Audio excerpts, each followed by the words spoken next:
So if you're in the market for a budget-friendly smartphone that delivers when it comes to camera, power and speed, then the Poco M4 Pro is something I think you guys need to know about. This is a budget smartphone, make no mistake about it, but it has a bunch of features that we don't see on a lot of current flagships. For example, it has an IR blaster for changing the channel on the TV when those annoying chick flicks come on, a headphone jack for uninterrupted high-res latency-free audio, and a protective case and a power brick in the box. So of course, in order for Poco to be able to sell this at the amazingly affordable price that it comes in at, they've had to dial back some of the specs. For example, the Poco M4 Pro is largely made from plastic and the glass on the front is Gorilla Glass 3. And I believe we're on Gorilla Glass 7 now, so obviously that's going to be a more affordable part, but it's still pretty solid. And whilst the display is beautiful, it is in fact a more affordable LED as opposed to a more expensive flagship level OLED. But here is where it gets good. Inside is a MediaTek 810 chipset which delivers 2.4 gigahertz of processing power. And when you combine that with 6 gigs of RAM and UFS 2.2 storage, you have a pretty snappy device. This display can also refresh 90 times per second and the touch sampling rate is 240 Hz. And it supports the DCI P3 color gamut, which means this phone is going to be awesome for gaming. And I will be doing a much requested PubG test at the end of this video to see what its gaming performance is like, especially when it comes to thermals and battery efficiency and stuff like that. And whilst we're talking about battery, this phone has a 5,000 milliamp hour battery inside and it charges from 0 to 100% in just 59 minutes. And when it comes to the shooters on board, all is not as it seems. It looks like there could be quite a few different cameras here, but actually there's only two. There's a primary 50 megapixel sensor and an 8 megapixel ultra wide. And on the front side for the selfie shooter, we have a centrally placed bullet hole for the 16 megapixel selfie camera. And if you're wondering how good the cameras are on the Poco M4 Pro, I'm going to run a few tests against the iPhone to see how it stacks up. If it can even hold its own, I will be impressed. Anyway, let's go.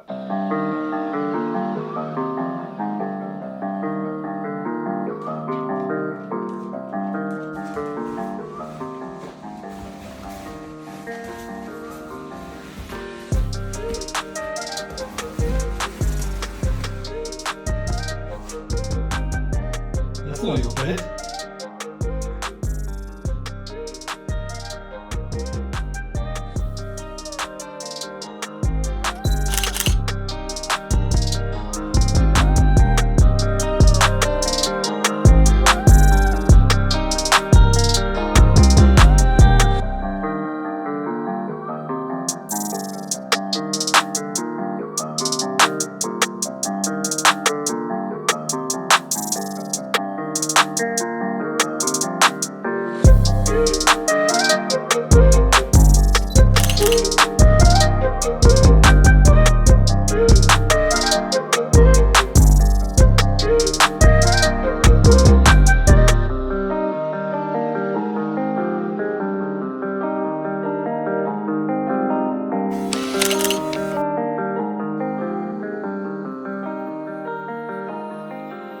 So what did you guys think of that quick camera comparison? I personally think the Poco actually held its own pretty well. In some of the photos, the colors were slightly off, maybe overly enhanced by the AI. But if you go back and watch it again, you'll actually notice that in some of the photos, when I zoomed in, the details were actually better on the Poco than on the iPhone. And that might be due to the 50 megapixel camera sensor in there.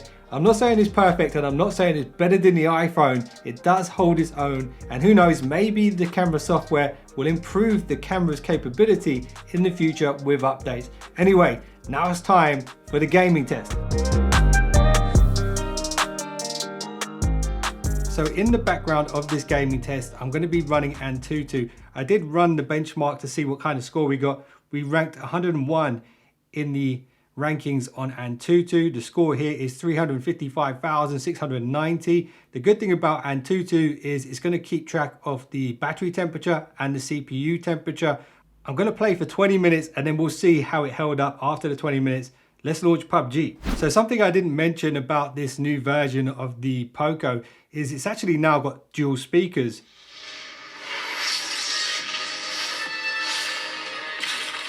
stereo speakers, so you're much less likely to block the sound whilst playing now. Whereas in some cases when you've just got a single speaker, you can block all of the sound with your hand by accident. So that's not going to happen here. And another thing that Poco have done with this particular phone is they've added in flagship haptics as well. Anyway, let's get into the settings here and see what we can run. So I've got the frame rate defaulted to high, which is fantastic. I'm going to turn up the anti-aliasing to 2x. We can't do 4x yet, it's not available. Shadows are enabled. So before we start playing, let's just get a look at the temperature. So we're 29.5 battery temperature and we're 32.2 on the CPU. So far, very smooth, very smooth. Colors look good as well. Very impressed. So far it's playing very smoothly and I'm dead. Fantastic. This is what I get for following other people. Should have just done my own thing.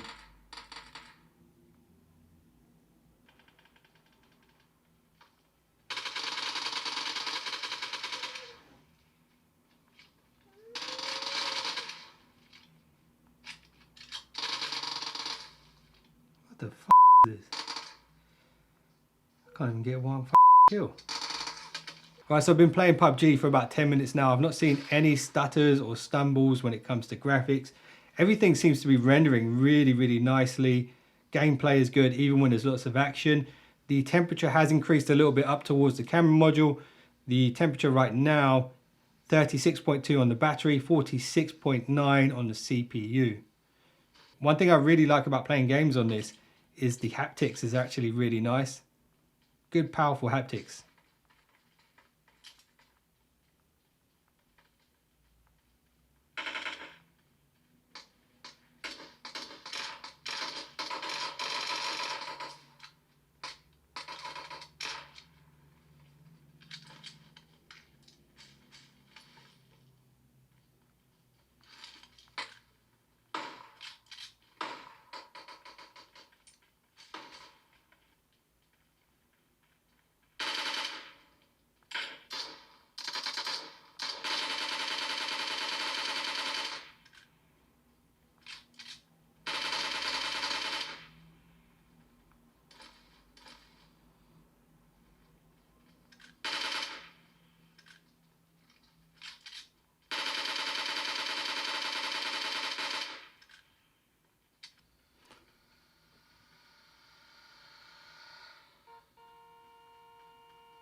All right, about to get in the car. Let's see how this handles.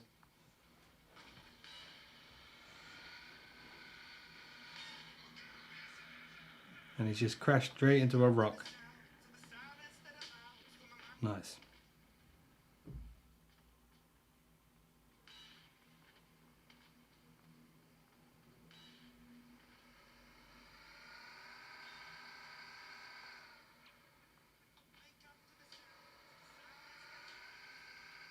Great. Guy crashed into a rock, now he's stuck. Alright, so now I've been playing for 20 minutes. Haven't quite finished the game yet, but let's check how the phone is handling. So it's actually handling really well. It doesn't feel that hot in the hand. 73% battery left now. Temperature here on the battery is 37.9. It hasn't increased all that much. If we look at the curve there, it's not so bad. And then CPUs, have a look at that. So you can see right now it's running quite hot and then cooling itself down. Around 52 degrees. And you can see the temperature on all the cores here as well individually. But actually it's handling very well, better than expected. And that's after 20 minutes of gameplay. So if you're looking for a phone with everything you need and nothing you don't, then this is a good option right here. Very affordable, good enough specs for games like PUBG. Oh, someone's shooting at me. Where is he? He's over there. I see him.